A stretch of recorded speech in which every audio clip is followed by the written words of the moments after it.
Senhoras e senhores passageiros, boa tarde. Aqui lhes fala o comandante deste voo.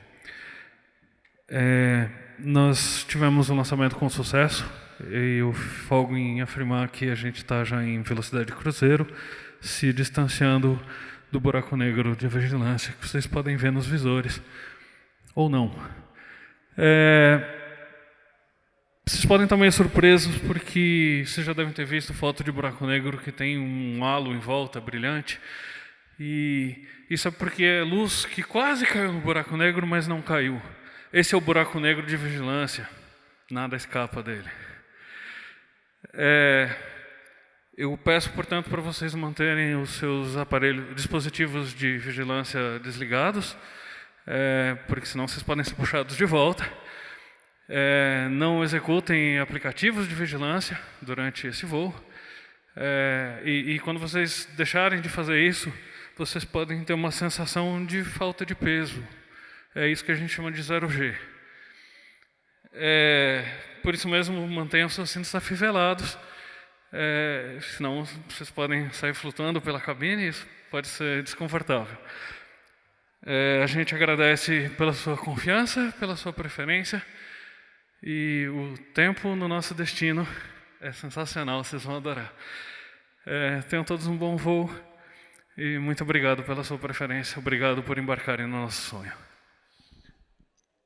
Eu vou falar então desse projeto que busca combater os dispositivos de vigilância que a gente carrega no bolso ou na bolsa para toda parte. Esse é só um exemplo deles, né? O iSauron. Vocês talvez já tenham visto no cinema, mas assim, se você olhar esse parece um pouco talvez um buraco negro, não é, né? Mas se você olhar de um ângulo certo, ele vai talvez lembre um logotipo de um dos fabricantes dos dispositivos de vigilância, com o que a gente vai tentar, enfim, se livrar dessas coisas, né? Eu vou falar um pouco das funcionalidades desejáveis que esses aparelhos que a gente carrega no bolso têm. E falar, será que não dava para separar? Né? Será que não dá para ficar só com a parte desejável e jogar fora toda a vigilância que o capitalismo de vigilância quer impor sobre a gente? Parece que dá. E parece que está fácil hoje. Então, enfim, eu vou propor uma alternativa. Me parece que o momento é propício. Para a gente separar, então, o buraco negro de um comunicador portátil, que faz, às vezes, talvez, como um laptop, só que liga na hora e fica conectado e recebe mensagens de onde você estiver. Então, a ideia é convidar vocês todos para ajudar a criar esse ambiente. Não é só construir o dispositivo, tá? É construir uma rede, construir o software para isso funcionar. Hoje, a gente carrega teletelas de 1984 no bolso. Né? A gente vai para toda parte. Não, o pesadelo de George Orwell, de que havia telas monitorando as pessoas por toda parte, se tornou realidade. Só que a gente paga pelas telas. Né? A gente paga por esses dispositivos e leva eles no bolso. E aí eles sabem que são exatamente nós. Eles não têm nem que reconhecer. Esses dispositivos têm câmera, que pode ser acionada remotamente, tem microfone, que pode ser acionado remotamente, tem biometria, para certificar de que é você mesmo que está utilizando, tem GPS para saber exatamente onde você está, e eles estão sempre ouvindo, sempre conectados, sempre transmitindo. É demais para mim. Eu não quero isso. Essa é a parte em que eu não estou interessado. A gente tem, além de toda a infraestrutura, né, além do aparelho em si ser um rastreador, além do sistema operacional ter mais software de rastreamento. Então, um é para a operadora de telefonia, o outro é para o fabricante do sistema operacional. Aí a operadora ainda coloca software que ajuda a rastrear. E aí você ainda instala um monte de aplicativos fora os que já vêm pré-instalados, cada um coletando informação a seu respeito e mandando para o seu mestre. A gente não tem um grande irmão, a gente tem uma coleção de grandes irmãos. É uma baita de uma família querendo se intrometer na nossa vida. Só que as famílias normalmente querem a gente bem, esses irmãos não. E aí não tem chance dos nossos dados escaparem. Você vê, essa imagem ali é da primeira filmagem de 1984. Seria uma teletela daquele tempo. A imagem é do grande irmão, e você vê que tem o halo do buraco negro em volta. Né? Isso já estava lá, não fui eu que pus, não. Smart. Você sabe que em 1974 tinha guerra é paz, força, enfim, eram os opostos, né, que era parte do processo de colonização cerebral das pessoas da nova língua. Então, né, eu proponho aqui um novo slogan que é Smart is Idiotic, porque, enfim, de novo, tentar ligar os contrários. Sabe que Smart, não dá para traduzir isso aqui, então eu deixei em inglês, vigiando a maior parte das ações ao redor do locador. Né? E locador é importante, porque você nunca é dono desses equipamentos. Você pode achar que é dono, mas o dono mesmo é quem controla o dispositivo, e não é você, no caso desses caras. O duro é que a gente sabe desses problemas, e não é de hoje. Faz tempo que a gente conhece esses problemas. E mesmo assim, a gente não consegue deixar de usar. A gente não consegue resistir. Por quê? Bom, tem razões. Tem funcionalidades que são extremamente desejáveis para usar em qualquer lugar. A gente quer ter essas funcionalidades à mão. A gente quer se comunicar com as pessoas o tempo todo. A gente quer mandar e receber mensagens. A gente quer poder olhar nas redes sociais e postar coisas nas redes sociais. A gente quer fazer chamadas, receber chamadas, mandar mensagens, fotos, o que seja. E receber essas coisas. Às vezes, no meio da conversa, a pessoa fala uma coisa que você, um termo que você não conhece, você pode ou interromper a pessoa, ou você pode, né, discretamente pegar no seu aparelho e procurar na Wikipédia o que isso quer dizer. Isso é muito comum. Tem gente que prefere interromper, né? Mas, enfim, mapas. Pô, é super útil. Às vezes você não conhece uma cidade, por exemplo, para chegar aqui, né, é super útil ter alguém te dizendo o caminho para fazer para chegar. Né? Enfim, isso tudo é muito desejável, é muito útil. Agora, o Bradley Kuhn e a Karen Sandler deram uma palestra no FOSDEM esse ano, em que eles discutiam, entre vários outros tópicos, essa questão. A gente fala, poxa, mas não tem um dispositivo. Se a gente quiser essas coisas, não tem o que fazer. Você tem que aceitar essa vigilância toda junto. Falei, putz, eles têm razão. Não tem. Então a gente tem que fazer, né? Então, é assim que a gente resolve os problemas. Não, vamos fazer, vamos resolver. Porque, assim, pensando bem, quais são as funcionalidades interessantes? E tem alguma delas que a gente já não consegue fazer com software livre? Eu não consegui pensar em nenhuma. Eu falei, tudo que eu gostaria de ter num aparelho móvel, num aparelho que ficasse no meu bolso, tipo um laptop de bolso, a gente tem software livre para fazer. Não precisa aceitar esse negócio da indústria de capitalismo de vigilância que quer nos seduzir para daí levar os nossos dados e vender para terceiros. Não precisa. A gente consegue construir o nosso próprio caminho de liberdade. Agora, os aparelhos ultraportáteis que existem hoje são problemáticos. Né? Eles têm, via de regra, pelo menos o chipzinho, quer dizer, o modem de GSM, que é um dispositivo de rastreamento. Mesmo que você não tenha o chip ligado a ele. A telefônica está lá conversando com ele. Então, esse é um negócio que é complicado. O Wi-Fi. O Wi-Fi, dá para fazer o Wi-Fi com software livre? Dá. Tá ficando difícil de achar hoje, mas existe. Mas o que eu queria chamar a atenção, 12 anos atrás, um pouquinho mais que isso, a comunidade de software livre fez o primeiro smartphone. Pô, a gente é capaz, a gente consegue fazer isso. A gente lançou isso antes. Eu não fazia parte do grupo, mas eu faço parte da comunidade. Eu estava lá na torcida, falando, vai, e saiu antes daquele que eu mostrei antes. Vocês lembram aquele que eu mostrei antes, né? Enfim, esse aqui nasceu antes. Ainda é o meu telefone. Está aqui, ó. Funciona. É o meu telefone. E eu não quero trocar ele por algo que não seja melhor. Então eu tenho que construir o melhor. Vamos fazer de novo, né?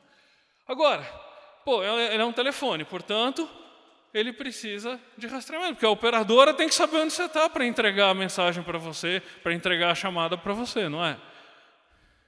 Será? Será que não dá para escapar disso? Eu pensei, depois de assistir a essa palestra, eu fiquei pensando um tempão, falei, tem que ter um jeito. E eu pensei, dá. A gente tem ferramenta para fazer isso, chama Tor. Você talvez já tenha ouvido falar no Tor, enquanto ferramenta de anonimização que você usa para navegar. Mas ele também oferece o outro lado do serviço. Você pode rodar o Tor em modo servidor, e aí, em vez de você se conectar e ele fazer vários passos criptografados por aí e chegar onde você quer, ele faz esses vários passos e fica ouvindo. E aí, quando alguém se conecta a ele faz o caminho de volta e chega até você. Então, quem está se conectando não sabe onde você está. O Pirate Bay faz isso. Ninguém sabe, quer dizer, algumas pessoas presumivelmente sabem onde está o servidor deles de verdade. Mas todo mundo que se conecta via Tor com ele, está se conectando, via o Onion Service dele, está se conectando com um terceiro, que vai encaminhar de algum jeito a chamada sem saber onde de fato o servidor está. Eu uso Tor, um serviço Onion do Tor, para me conectar com o meu servidor em casa. A máquina está lá rodando, volta e meia muda o endereço IP, porque, enfim, é um IP dinâmico, mas não tem problema. Eu conecto com o endereço Tor e ele acha. É lindo. E se eu tivesse uma Freedom Box em casa, é uma caixinha que é basicamente um servidor com todos os serviços interessantes e fáceis de configurar, uma caixinha pré-configurada, rodando software livre lindamente. Você aciona um botão e aí ele imediatamente coloca esse serviço para rodar. E aí você consegue se conectar ao seu servidor de casa e usar os serviços de casa de onde você estiver.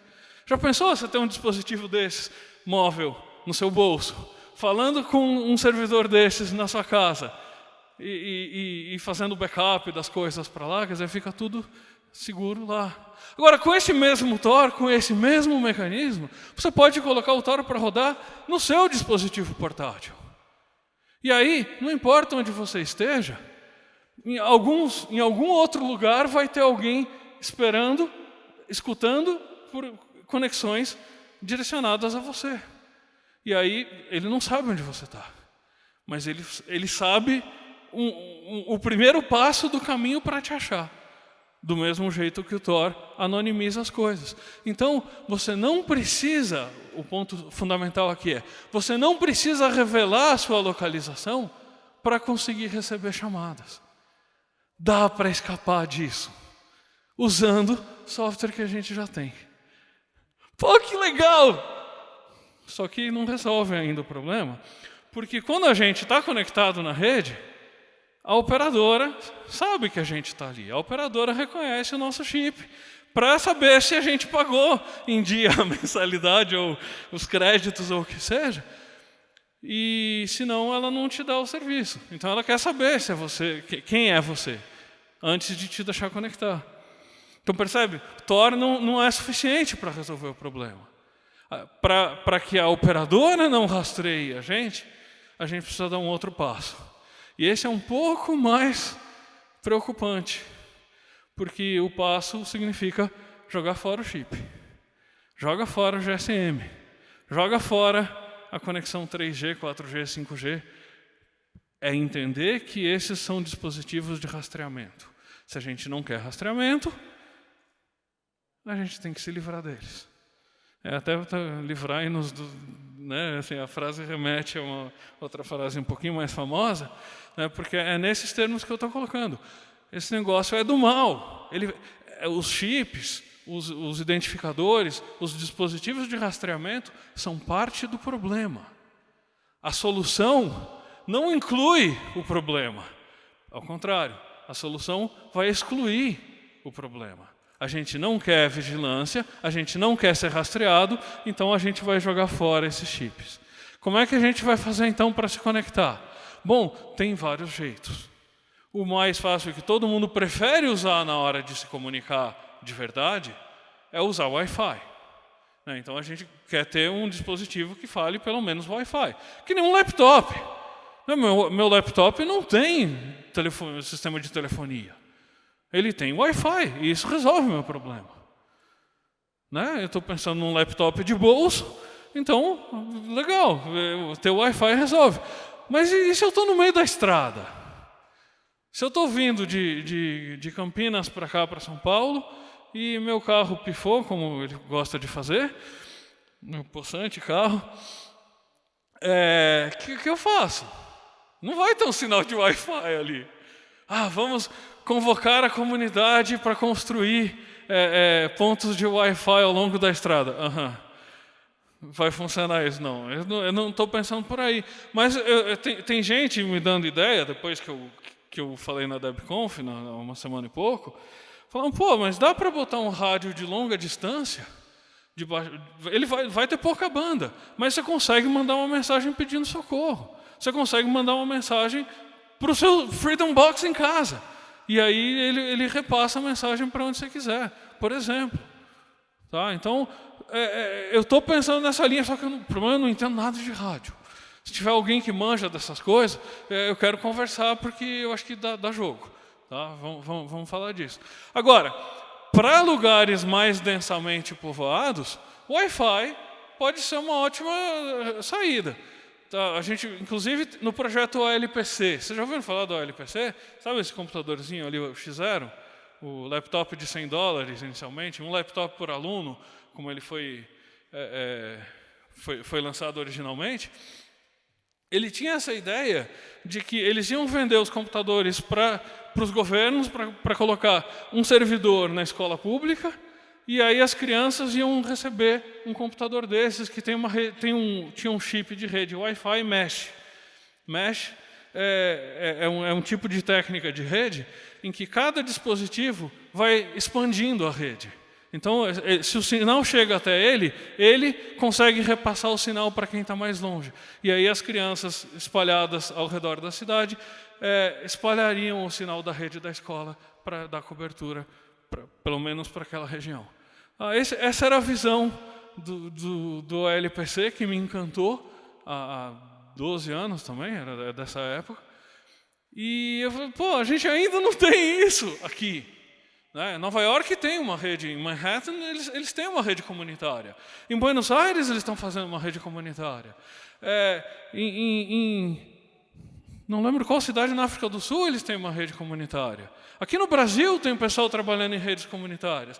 Vamos pensar nisso, vamos juntar forças, vamos fazer isso funcionar. Porque, caramba, para que ficar pagando uma nota para as operadoras de telefonia celular, se a gente pode gastar a mesma nota, não estou falando que vai ser mais barato, mas a gente pode ter isso como nosso recurso, nossa comunidade.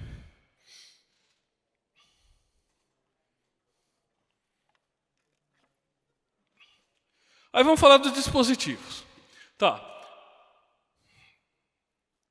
Se a gente quer escapar de vigilância, se a gente não quer que tenha alguém lá espionando o que a gente está fazendo, a primeira coisa não dá para confiar em software privativo. Software privativo de liberdade a gente chama assim por uma razão, ele te priva de liberdade. Hoje em dia, a maior parte do software privativo que existe é malware, né? É software que está lá feito não para te ajudar. Ele está feito para servir ao modelo de negócios de quem colocou ele na loja de aplicativos, ou quem embutiu ele num determinado aparelho, ou coisas assim. A maior parte do software privativo hoje está feito para coletar dados e vender os dados. O negócio não é mais vender software. O negócio é vender dados. E para isso precisa coletar os dados primeiro. Então, qualquer pedacinho de software privativo ou de hardware feito com segundas intenções que faça parte do projeto já está jogando contra a gente. Então, assim, não deve ser surpresa para ninguém que, do meu ponto de vista, não pode ter nada que não seja software livre, nem que não seja hardware livre. E aí tem a discussão se hardware faz sentido falar em hardware livre ou não, mas enfim, no mínimo, o hardware tem que ter especificação aberta para que qualquer um possa fazer, especificação disponível para que qualquer um possa verificar e fazer um outro igual. Tá? Isso hoje é possível pensar nisso. Tá? Porque justamente está tudo aí. Hoje tem processadores que têm a especificação completamente pública, disponível para você imprimir, não em casa, porque ninguém tem impressora de microprocessador em casa, que eu saiba, mas, tipo, na USP estão fazendo um microprocessador. Olha que legal. Dá para usar o microprocessador deles nesse projeto. Caninos loucos. Funciona. Então, mas a gente pode fazer com o RISC-V. Né? O RISC-V está estourando aí, assim, em termos de disponibilidade e em termos de planos de uso. Né? Empresas de muitos tamanhos estão pensando em seguir essa linha. Tem inclusive um projeto, esse projeto aqui, IOMA 68. Eles projetaram essa plaquinha aqui. Isso é uma plaquinha tipo PCMCIA, e aquilo é o computador. O computador está ali dentro.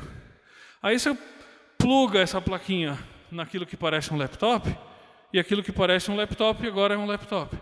O computador, você colocou o computador dentro, e aí agora você já tinha uma tela, um teclado, um touchpad e essas coisas. Bom, agora ele funciona como um computador. Aí você tira e você coloca nessa caixinha, essa caixinha também vai se tornar um computador. Que aí você pluga num outro monitor que você queira, num teclado externo, num mouse ou no que for. Isso foi crowdfunded faz 1 ou 2 anos, com sucesso, e eles estão distribuindo hardware agora. Pensei, caramba, será que essa plaquinha não cabe aqui dentro? Não dentro desse especificamente, mas a gente pode imprimir numa impressora 3D uma caixinha para um computador desses. E aí eu tenho o computador que eu chego em casa, eu tiro a plaquinha, coloco no laptop ou na caixinha de computador e aí ele carrega a bateria. Aí eu tiro, ponho de volta no bolso e saio. Que nem a gente normalmente faz, né? Você chega em casa, você põe o celular para carregar. Aí quando você sai, você pega o celular, você nunca esquece o celular, você põe no bolso e sai. É a mesma coisa. Você não precisa, assim, funciona. Por que não? Eu acho que isso é super legal. Mas aí, eles acabaram de ter o grupo que faz o IOMA 68, acabou de ter um projeto aprovado para desenvolver o que eu estou chamando, eu não sei se é, porque eu ainda não consegui falar diretamente com eles, é a próxima geração desse projeto. É uma plaquinha com RISC-V, incluindo uma GPU acelerada, né, o processador gráfico. Então, assim, essas perguntas aqui, para mim, estão meio que respondidas. Só que isso é para daqui a alguns anos. Eu gostaria de ter um aparelho desse funcionando semana que vem, se fosse possível. Então, o que dá para fazer hoje? Dá para tentar fazer essas improvisações, dá para pegar um Librem 5, por exemplo, da Purism, e desligar o GSM. Ele tem uma chavezinha que desliga, pronto, não liga mais. Se você quiser, né, você pode ligar de volta. Eu não faria isso.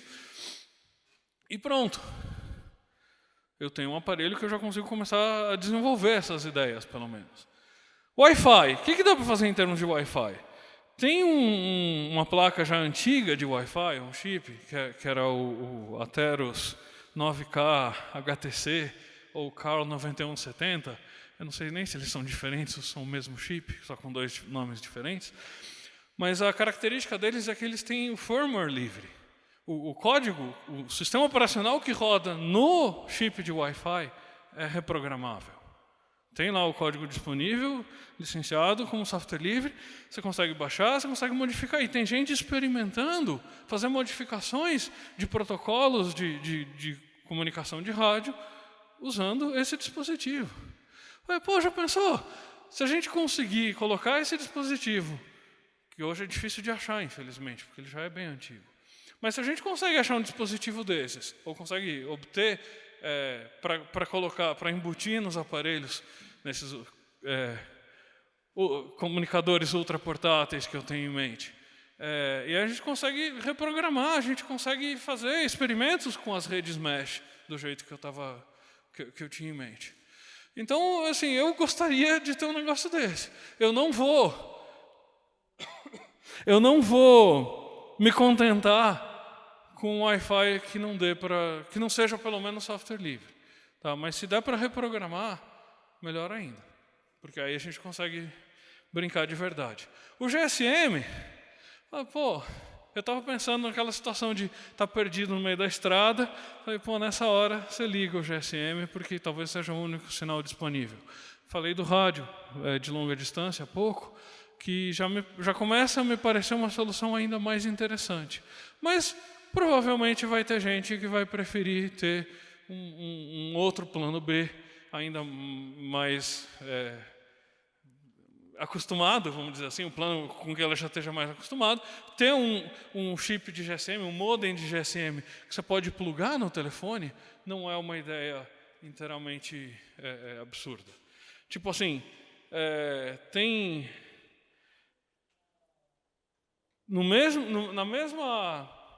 a mesma empresa que vende a Freedom Box, que fabricou e está vendendo a Freedom Box, eles têm um GSM USB. Aí você pode plugar no telefone, você pode plugar no computador, você pode aí fazer telefonia através dele. Então funciona, tá? E é um jeito de você não carregar esse negócio no seu telefone o tempo todo. Tá? É uma forma de você saber que quando você desconectou mesmo. Tá? Ele não tem energia, não tem bateria, não tem de onde tirar formas de te espionar. E aí tem essa ideia de você chegar em casa e plugar o telefone no computador e o que está rodando... Telefone não, eu não quero chamar isso de telefone. Ele não é um telefone, ele é um computador portátil. Né? Plugar o computador portátil... Essa foi brincadeira. Pluga o computador portátil no seu computador, de verdade, e aí ele passa a ser o seu computador de verdade. Aí, a primeira vez que eu apresentei isso, a pergunta era, quem vai querer um? Eu acho que já tem que mudar a pergunta. Você vai querer quantos? Não, porque, é tão legal, sabe? É tão sedutora essa ideia, que eu me empolgo muito de falar. E eu espero estar contagiando vocês também com isso. Agora, se alguém quiser fazer o dispositivo... Porque, veja, o projeto 0G... é um conceito, né? Não é um produto, não é o telefone que chama, o computador portátil que chama 0G. É o conjunto de protocolos que vai falar, a concepção do software que está rodando ali, né, de escapar da vigilância através escapar do buraco negro de vigilância, anulando a gravidade deles, né? E evitando esse negócio de 3, 4, 5, 6G, não, é 0G, não tem isso. Tá? O conceito é esse. Então, a minha ideia é que apareçam vários interessados, talvez, em fazer aparelhos compatíveis com essa ideia.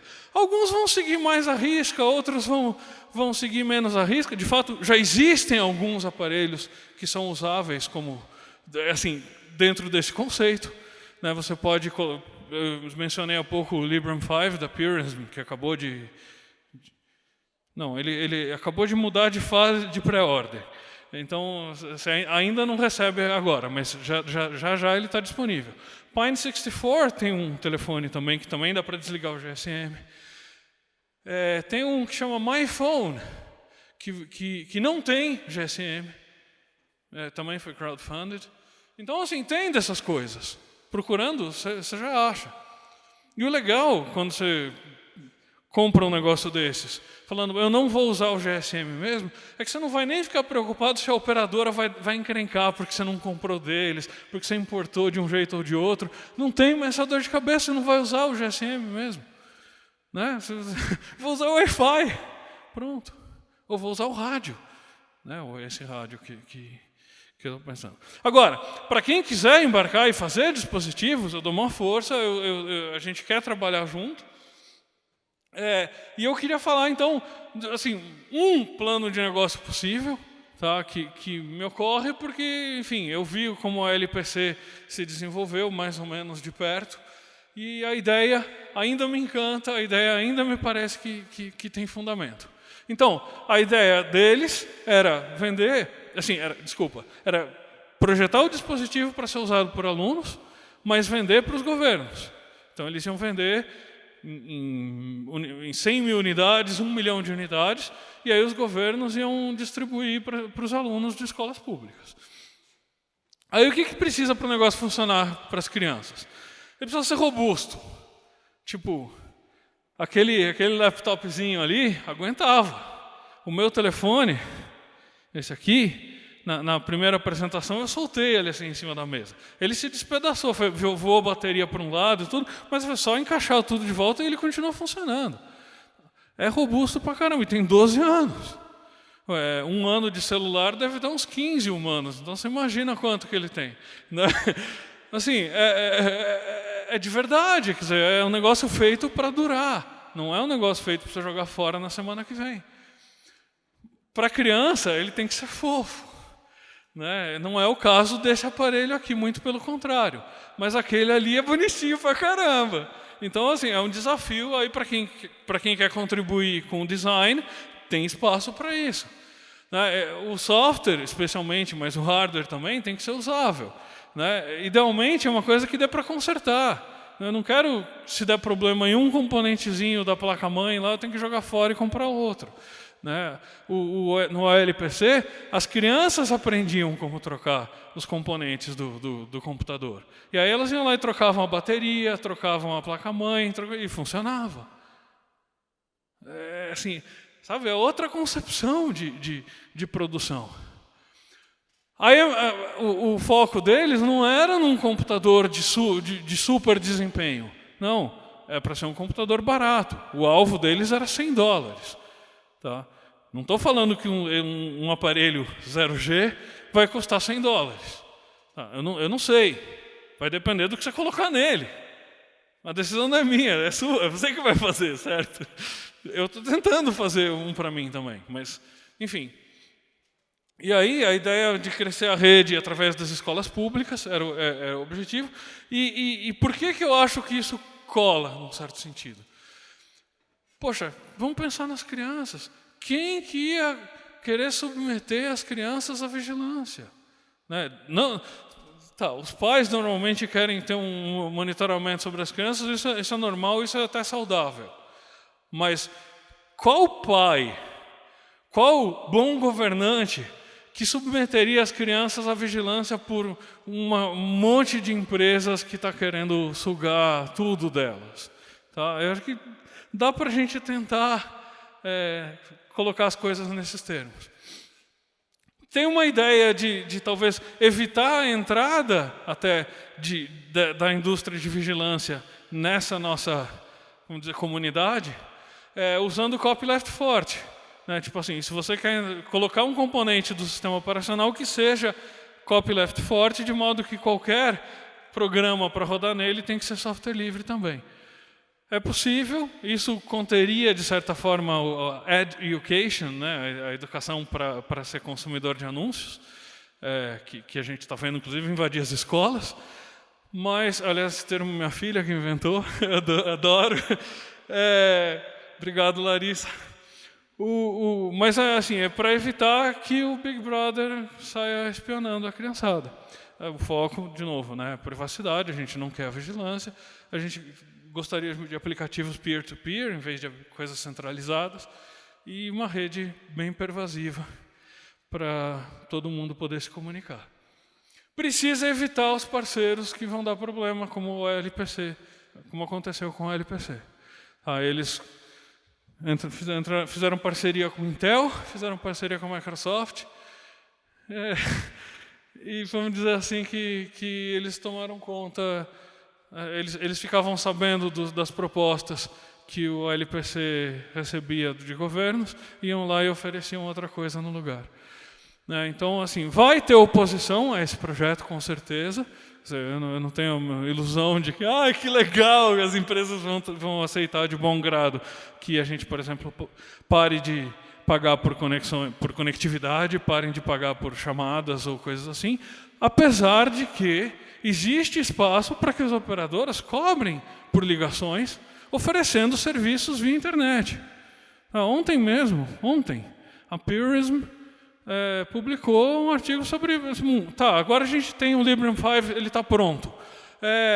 Vamos começar a falar disso, de falar sem operadoras, ou melhor, com operadoras operando no nível não da conectividade, mas no nível da aplicação, né? Receber chamadas, fazer chamadas, enviar áudio, receber áudio, vídeo, essas coisas. A gente já está acostumado a fazer na camada de cima. Por que continuar precisando da operadora assim? Vamos conectar todo mundo. Até o Facebook está com coisas de Wi-Fi mesh planejando. Vamos conectar todo mundo e aí a operadora pode vender o serviço dela, sim. Jump.chat, esse é o logo deles, eles têm um serviço desse. Você contrata o serviço, você ganha um número de telefone, hoje só no Canadá e nos Estados Unidos, mas você pode se expandir para outros lugares. E aí você pode receber SMS e aí ele vai para o seu computador, num qualquer cliente XMPP que você esteja rodando, o SMS, e você manda de volta a resposta. Recebeu uma chamada, ele entra em contato com o seu cliente SIP e termina a chamada para você, bidirecional também. Por que, então, que as operadoras não poderiam continuar trabalhando com isso? Pode, só no outro nível. Fabricante de hardware que quer vender hardware todo semestre ou todo ano, e hardware de último tipo, eles não vão gostar dessa ideia de um hardware consertável. Vai rolar oposição, mas vamos encarar, né? O ponto que mais me toca assim, dessa ideia é falar, o LPC tentou tudo isso, encarou esse desafio e acabou perecendo. Mas ele mudou o mundo. E isso permaneceu. Então, assim, se a gente se inspirar nisso e falar, poxa, eu vou encarar, eu vou tentar, e talvez eu não consiga, talvez não consiga realizar exatamente o meu sonho, mas vai mudar. Assim, se algumas pessoas tiverem à sua disposição um dispositivo que não rastreie, elas provavelmente vão pensar em escolher isso. E isso já vai ter um impacto bom. Eu penso assim, é por isso que eu estou encarando isso. Se a gente descentralizar a rede, se a gente conseguir isso, boas coisas vão acontecer. Essa é a minha certeza. Muito obrigado pela sua preferência e por voarem conosco. Agradeço por embarcarem nesse sonho. Muito obrigado.